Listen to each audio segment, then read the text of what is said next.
la idea es que charlemos un poco los cuidados nutricionales básicos para cualquier paciente que esté transitando una patología oncológica y lo hemos adaptado un poco al contexto de la pandemia. En primer lugar, lo que es importante remarcar es las fuentes de información. Yo creo que, y la pandemia ha denotado mucho esta situación en la cual estamos como bombardeados por información de diferentes medios, de la tele, internet, las redes sociales. Entonces, esto por ahí nos pone en una situación de ansiedad y angustia, sumado a que muchas veces cuando alguien ha pasado una patología oncológica, lejos de tener mala intención, generalmente intenta darnos consejos y sin dudas los tópicos nutricionales o de alimentación son los consejos más frecuentes que recibimos. Tenés que comer esto o tenés que evitar eso. Hay de hecho un término tiene unos 20 años que se llama infoxicación, que habla un poco de esto, del exceso de información, que no tenemos capacidad de procesarla o que no tenemos habilidades como para conocer qué es lo que es lo verdadero y lo falso, nos abruma y nos hace tomar malas decisiones. Entonces, es importante tanto para los tópicos nutricionales como de cualquier otro tratamiento, siempre tratar de consultar al profesional. Si no tenemos a mano una nutricionista que nos esté llevando en el tratamiento, consultarle al oncólogo que seguramente nos va a poder guiar con información más precisa. Entonces, siempre cuando una persona se encuentra con cualquier diagnóstico, piensa cómo debería ser mi alimentación.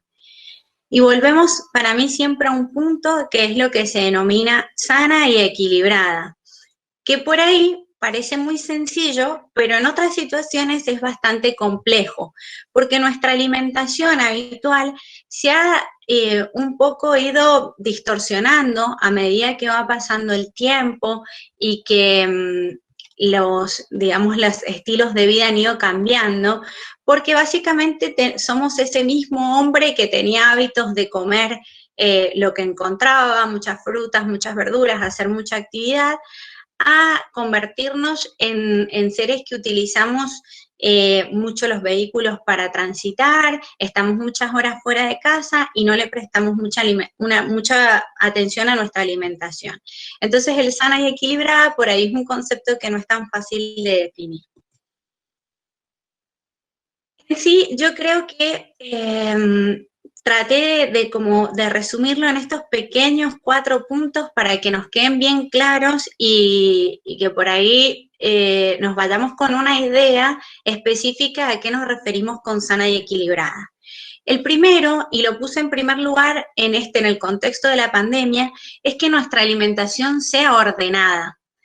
Con lo cual, los cambios de rutina que se han generado acorde a la situación actual de todo el país, en realidad, con cuarentenas bastante prolongadas, algunas personas han podido seguir trabajando, otras no, probablemente en el contexto de una patología oncológica, esa persona no vaya a trabajar porque es considerada una población que debe cuidarse o es de riesgo. Entonces nos encontramos en nuestra casa durante más horas, empezamos distorsionando un poquito los horarios en el cual nos acostamos sobre todo y lo vamos prolongando, el periodo en el cual nos levantamos. Entonces creo fundamental que en principio lo que tenemos que plantear es que la alimentación sea ordenada, establecer un esquema acorde a los horarios y de esta manera vamos a tener menos riesgos de, digamos, saltear alimentos que pueden brindarnos nutrientes básicos o bien ingestas que pueden ser muy importantes en cualquier tipo de tratamiento oncológico. Otro tópico muy importante que parece sencillo y que todo el mundo conoce que debe existir en nuestra alimentación, pero que no todos cumplimos de la manera correcta, es que nuestra alimentación sea rica en frutas y verduras. Esto, por ahí, es complejo siempre en el contexto de que requiere su trabajo, de que a las frutas y verduras probablemente hay que procesarlas un poco para que las podamos consumir, y esto nos lleva a consumir cosas que son mucho más rápidas o más fáciles de incorporar en nuestra dieta con respecto al tiempo. Las frutas y verduras son alimentos muy importantes en nuestra dieta porque nos incluyen o nos aportan vitaminas y minerales que justamente en su momento se llamaron vitaminas porque son aminas de vida. Eso quiere decir que son sustancias que nuestro organismo no puede formar y que por lo tanto necesitamos obtenerlas de la dieta. Estas vitaminas y minerales, a su vez, tienen un requerimiento que es diario, es decir, no solo importa que nosotros a veces consumamos frutas y verduras, sino que formen parte de nuestra dieta a diario. Es importante saber que en el contexto de la patología oncológica, los nutrientes que nosotros necesitamos a diario se ven como incrementados. Entonces, este aporte puede ser deficiente, siempre que en cualquier situación exista como un desbalance entre lo que nosotros necesitamos, que puede ser muy alto, y que lo que nosotros ingerimos, que puede ser muy bajo. Estas situaciones siempre se consideran críticas desde el punto de vista nutricional. Entonces, si nosotros a diario no incluimos buena cantidad de frutas y verduras y nuestras demandas son muy altas, probablemente nuestra dieta sea insuficiente y no podamos realizar todas las funciones que nuestro organismo requiere. Otra cosa importante es incluir proteínas diariamente. Probablemente dentro del contexto de la patología oncológica tengamos que someternos a diferentes tratamientos, que pueden ser cirugías, quimioterapia, radioterapia. La verdad es que esto genera grandes pérdidas, sobre todo de proteínas. Las proteínas en nuestro organismo no tienen depósito, por lo cual, siempre que nosotros necesitamos proteínas y no las estamos consumiendo de forma adecuada, tenemos que recurrir a degradar un poco el músculo.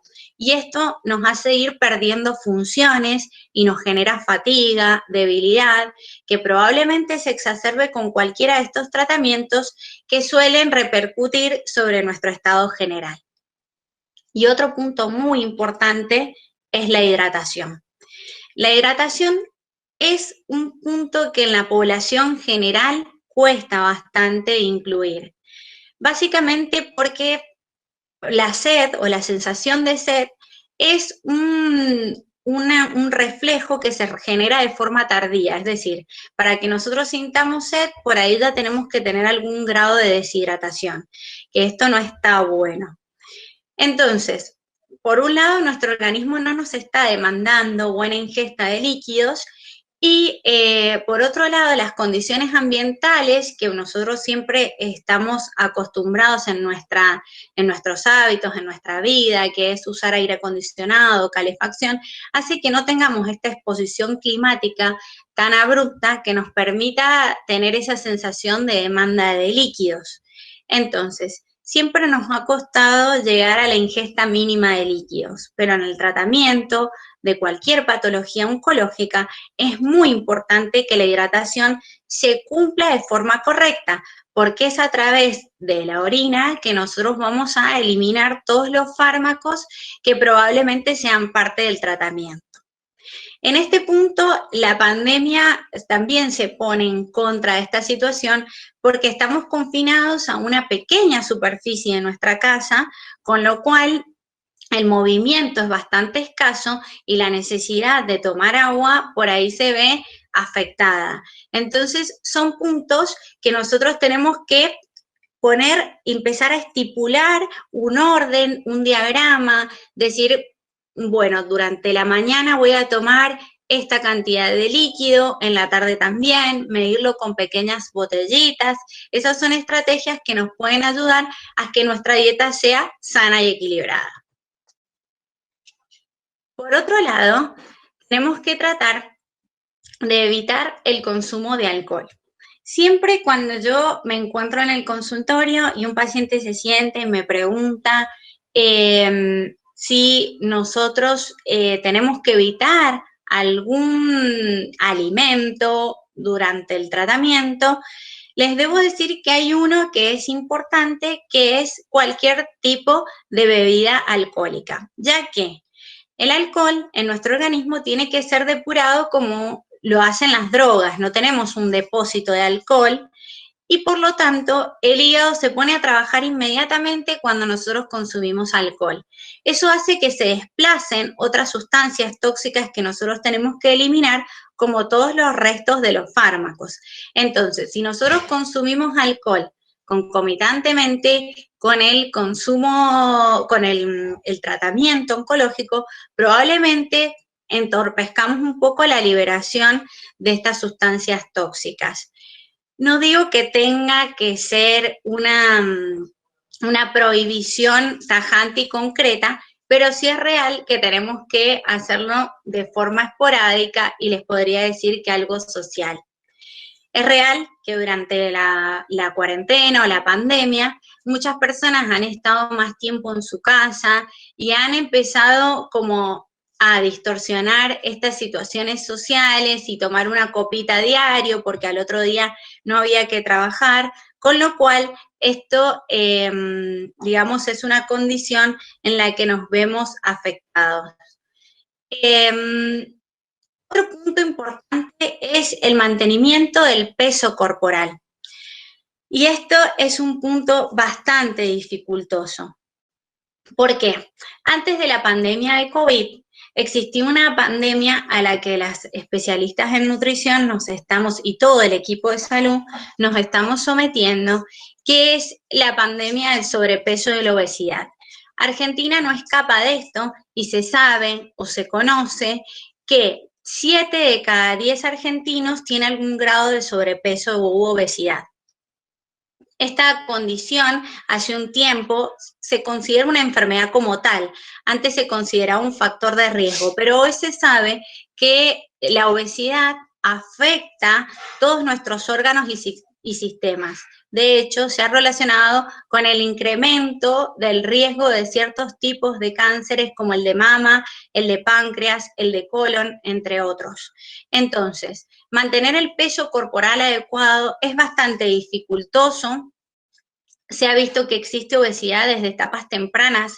En niños muy pequeños nos encontramos con obesidad grave, con lo cual tenemos que tratar de ponernos en campaña para llegar a tener un peso lo más cercano al que deberíamos tener para nuestra edad, sexo, talla, actividad física.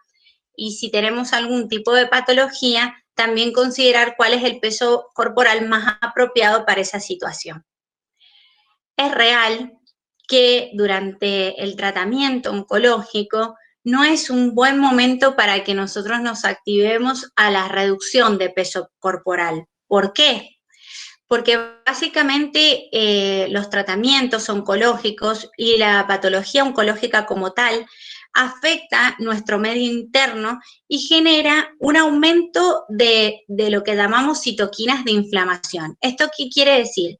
Que son moléculas que no nos permiten metabolizar bien todos los componentes de nuestro organismo y probablemente si nos ponemos a tratar de perder peso en esta instancia, vamos a lograr que se pierda mucho músculo y poca grasa. Entonces es importante que si nos vamos a establecer esta meta de reducir el peso corporal, por ejemplo, lo hagamos en conjunto con un profesional que sepa o que esté habituado a los tratamientos oncológicos.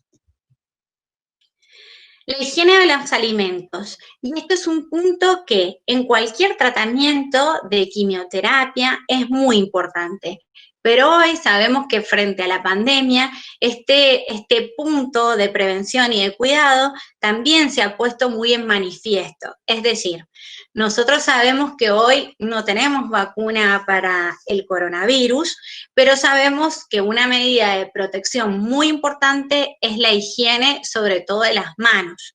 Entonces, sí o sí, nosotros tenemos que ser muy estrictos en lavarnos las manos cada vez que estamos tocando superficies. Hoy lo sabemos, puede ser con agua y jabón, puede ser con alcohol en gel, con técnica adecuada, no es hacer rapidito y seguir, sino que tenemos que utilizar una técnica en la cual limpiemos nuestras uñas, palmas, dedos, y sabemos que cuando llegamos a la casa hoy hemos agregado un punto adicional.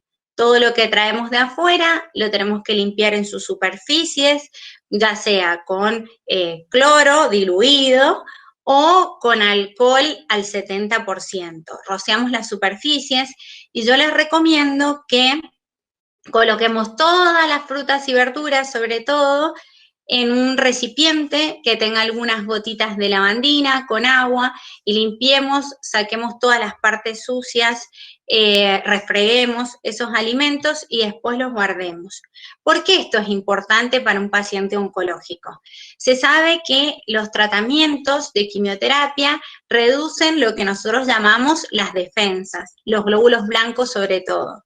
Estas defensas son las que nos ayudan a combatir cualquier tipo de infección, no solo el coronavirus, sino las infecciones, por ejemplo, bacterianas. Entonces, nuestro primer mecanismo de defensa se encuentra en el intestino. Y es nuestra primer barrera. El intestino también tiene defensas, entonces, si nosotros por el tratamiento las tenemos un poco reducidas, es importante que nosotros tratemos de reducir esa exposición a los microorganismos que habitualmente se encuentran en las superficies. Otro punto importante que me preguntan generalmente los pacientes en las consultas es si deben consumir suplementos nutricionales. Es un consejo bastante habitual y muchos pacientes ya se sientan frente a mí en el consultorio cuando ya han empezado a tomar algún tipo de suplemento, sea de vitamina C, sea de multivitamínicos y multiminerales. Realmente hay poca investigación con respecto a este punto en los pacientes que se encuentran en tratamiento oncológico o que están atravesando una patología oncológica. Pero es real que la recomendación es que no realicen o empiecen a utilizar suplementos de forma diaria durante el tratamiento. Por un lado, porque pueden interaccionar con algunos tipos de drogas sin que nosotros lo sepamos, y esto afectar la respuesta al tratamiento, lo cual puede ser bastante grave. Por otro lado, que pueden alterar el metabolismo hepático, con lo cual esto también puede ser grave. Pueden haber enfermedades por depósito de vitaminas y minerales que pueden ser complicadas. Y principalmente porque cuando nosotros tenemos una dieta que es variada, que es equilibrada, sana y completa, no solemos necesitar dosis extra de vitaminas y minerales. Sí es real que hay situaciones que deben ser diagnosticadas en las cuales hay deficiencias de nutrientes y en ese caso debe existir un tratamiento, pero siempre, como dijimos anteriormente, con una consulta a un profesional que sepa bien cuáles dosis vamos a utilizar, qué tipo de vitaminas vamos a utilizar, cuál es su presentación y durante cuánto tiempo podremos hacerlo. Este último tiempo, con respecto a la pandemia, han habido algunas publicaciones de nutrientes que son lo que llamamos inmunonutrientes, es decir, que refuerzan nuestras defensas. Esos inmunonutrientes que se han asociado a la enfermedad por coronavirus son la vitamina C, la vitamina D, sobre todo, la vitamina E. Básicamente, este tipo de vitaminas, sobre todo, son lo que denominamos vitaminas liposolubles, que pueden tener toxicidad. Entonces, no debemos hacerlo de forma rutinaria, esta suplementación, y sin el asesoramiento de un profesional a cargo. La vitamina D es una vitamina que en invierno suele estar bastante deficiente, y que, digamos, se debe dosar para saber si la tenemos bajita y en ese caso suplementarla, porque es una vitamina que se forma con la exposición solar. Esto se puede ver afectado por la pandemia, que nos encuentra más tiempo encerrados en casa, y también porque la recomendación durante muchos tratamientos oncológicos es evitar la exposición solar. Entonces es importante que ustedes siempre consulten con su médico antes de someterse a este tipo de tratamientos. Algo muy importante que también no es solo una afectación para un tipo de patología, sino que la población en general somos bastante sedentarios, es que no debe faltar el ejercicio. Muchas veces el ejercicio inmediatamente se relaciona con ir al gimnasio y no siempre es una equivalencia. Podemos hacer diferentes tipos de ejercicio.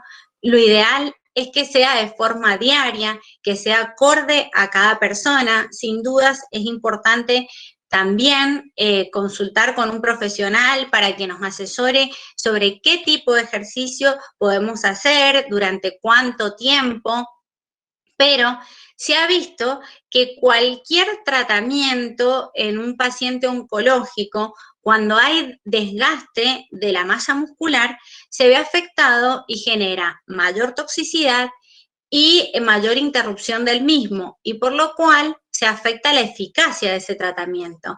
Entonces, lejos de lo que se pensaba antes, que uno cuando se siente enfermo tiene que estar en reposo, no debe hacer ejercicio, tenemos que encontrar la forma de adaptar la actividad física e incluirla diariamente en nuestras rutinas, sean 10, 15 minutos diariamente. Si no logramos hacerlo continuamente, hacer una parte en la mañana, otra en la tarde, ir incrementando la intensidad del mismo para fortalecer ese tejido muscular que va a ser de muchísima utilidad durante el tratamiento. Me faltó decirles algo, que obviamente la pandemia ha afectado muchísimo el movimiento, la actividad física. Nosotros estamos como confinados a pequeños espacios, entonces les recomiendo que encuentren la manera de realizar esa actividad, sea por clases virtuales en donde existen o hay disponibilidad de gimnasios, o que algún profesional les enseñe cómo hacerlo y poder lograrlo en casa, pero hacer cierto grado de actividad es muy importante.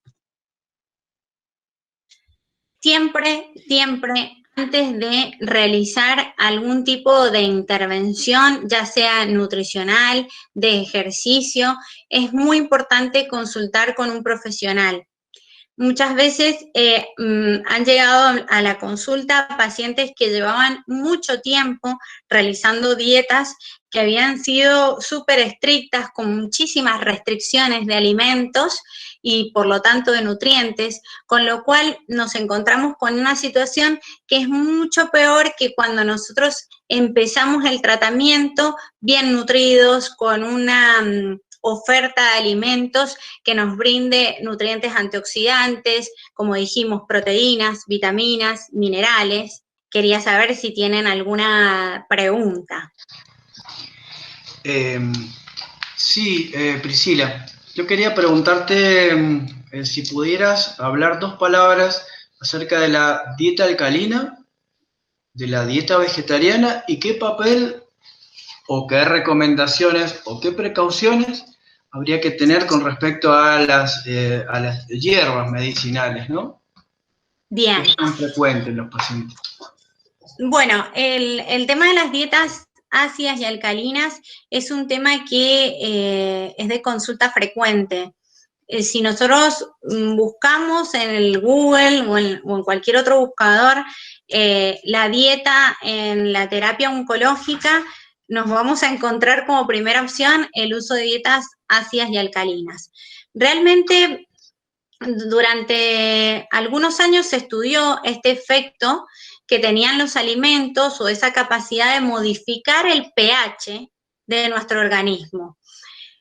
Yo siempre les comento a los pacientes que este tipo de estudios se hizo en un laboratorio, o sea, no se hizo en una persona. ¿Qué quiero decir con esto? La regulación del pH de nuestro cuerpo es un sistema bastante fino que nos hace que casi todo el tiempo tengamos un pH que se le llama neutro, ¿sí? Es decir, que no tenemos un pH en nuestro organismo que sea ácido ni que sea alcalino. Este pH está muy bien regulado por todo el aparato respiratorio y el aparato renal. Si nosotros consumimos litros y litros de vinagre, no vamos a modificar digamos, nuestro pH del medio interno, o sea, no vamos a lograr que cambie para convertirse en alcalino o en ácido. Lo que vamos a hacer es que nuestra orina elimine más ácidos y nunca ese efecto llega a nuestra sangre. Entonces, si bien durante muchos años se vio que las células que formaban tumores en el medio ácido, digamos que se reproducían con mayor velocidad, eso se podía lograr solo in vitro, es decir, en el laboratorio, pero en nuestro cuerpo no se logra esa situación. Ese tipo de dietas es útil en algunos casos cuando las personas tienen cálculos renales y se logra saber de qué es ese cálculo renal y el médico por ahí le puede decir, bueno, si tu residuo urinario es más ácido o es más alcalino, podemos disolverlo. Pero no logramos, digamos, que en nuestra sangre o que en la zona peritumor se cambie el pH y haga que la velocidad de crecimiento sea mayor o menor. Y con respecto a las dietas vegetarianas, ¿habría, o en todo caso, alguna alternativa de restricción de carne? Vos hablaste mucho, hiciste hincapié en el tema de las proteínas. Sí, me olvidé de decirles que las proteínas de nuestra dieta tienen muchas fuentes. Una de ellas son las carnes, sean rojas o blancas, pollo, pescado, cerdo, huevos también, los lácteos. Y nosotros tenemos una fuente de proteínas vegetal que son las legumbres sobre todo. Una fuente importante es la soja, la cual no quiero generalizar, pero hay ciertos estudios digamos que han mostrado que en las lesiones de mama no estaría tan bueno incluir la soja de forma diaria. Pero si nos alejamos de esa situación, nosotros tenemos buena cantidad de proteínas en las legumbres. ¿Qué es importante saber? Que las proteínas de origen vegetal no se absorben de la misma manera que las proteínas de origen animal. Es decir, nosotros tenemos más capacidad o habilidad para absorber las proteínas que vienen de las fuentes animales y nos cuesta un poco absorber las que vienen de las plantas. Entonces, siempre que nosotros vayamos a someternos a un plan de alimentación vegetariano, lo tenemos que hacer con un profesional, sea una nutricionista o un médico, que nos pueda, digamos, calcular las cantidades extras que necesitamos de nutrientes para poder compensar esas deficiencias en la absorción. También que nos enseñen cómo podemos hacer para que esos nutrientes sean más biodisponibles, es decir, que tengamos la capacidad de absorberlos más fácilmente, porque hay técnicas para hacerlo. Y también la combinación de esos alimentos para obtener mayor rédito proteico, vitamínico o mineral. Entonces, es importante que no empecemos a realizar una dieta vegetariana sin un asesoramiento. Probablemente a su vez necesitemos medir las dosis de algunos nutrientes, sobre todo de la vitamina B12, que no se encuentra en los alimentos de origen vegetal, y es probable que necesitemos suplementos para compensar, digamos, esa falta de ingesta. Entonces, sí, siempre un plan de alimentación vegetariano, en cualquiera de sus formas, ovo lacto, vegano, tiene que ir acompañado de un asesoramiento. Priscila, con respecto a esto, te pregunto dos cosas que uno ve habitualmente. El tema de los ayunos y luego la restricción de harinas que están tan de moda. En pacientes oncológicos, ¿cómo lo ves? Bueno, el ayuno en general en cualquier, digamos, ser humano genera una adaptación metabólica que nos hace ir a utilizar los depósitos. Obviamente, si nosotros no estamos comiendo, el organismo igual necesita trabajar porque nosotros, aunque estemos durmiendo, nuestro organismo necesita nutrientes. Entonces, sí o sí, obligamos al organismo a utilizar los depósitos y las fuentes que tenemos en nuestros depósitos de nutrientes. Obviamente, si nosotros realizamos ayunos prolongados, sumados al, como dijimos, a este aumento de las demandas que puede tener una persona cuando se enfrenta a cualquier patología, nos ponemos con muchísimo riesgo de déficit. Y en cualquier condición patológica, siempre la fuente energética principal que se utiliza son las proteínas. Entonces podemos hacer que una persona pierda músculo, que baje un poco las defensas, con lo cual nos ponemos en riesgo. Lo ideal sería no realizar ayunos prolongados. Y me hiciste otra pregunta, Arturo. Sobre el tema de las harinas, ayunos y las harinas, la restricción de harinas que están tan de moda ahora. Bueno, eso también es como una línea de moda, en esto también influyen personas que se dedican al deporte, pero que no son profesionales tampoco del deporte o del atletismo, y que nosotros llamamos influencers, ¿sí? Hay muchos influencers de la alimentación, y estos influencers